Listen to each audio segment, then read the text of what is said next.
পরিষ্কার হয়েছে? এবার চতুর্থ সপ্তাহ আমরা বলি আমাদের প্রোডাক্টটা 4 সপ্তাহ খাইলে 4 সপ্তাহে 1 মাস, ঠিক না বেটি? 1 মাস যদি কোনো ব্যক্তি এই ক্লিনজিং সিরিজের প্রোডাক্ট খায় 1 মাসে আপনার শরীরে কোনো বিষ আর থাকতে পারবে না।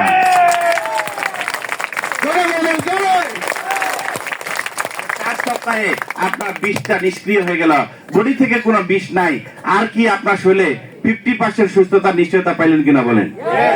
যদি যে কারণে রোগটা হয়েছে সেই কারণটাকে যদি আমরা বডি থেকে বের করে দিতে পারি, আপনি সুস্থ না অসুস্থ? সুস্থ। সুস্থতা পেয়েছেন?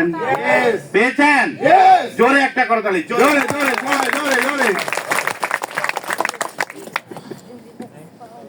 তাহলে এবার আমরা দেন দেন দেন দেখাই, যেহেতু আমাদের বেলি আপা বলছি ওনার জন্য জোরে একটা করতালি। বেলি আপা বলতে পারে কিনা, ঠিক না বেটি? আমরা এখন এখানে চাটা মিশিয়ে দিলাম। পরিবর্তন হয়েছে? পরিবর্তন হয়েছে? তাহলে আপনার এইভাবে পরিবর্তন হয়ে যাবে। আপনার শরীরে কোনো বিষ থাকতে পারবে না।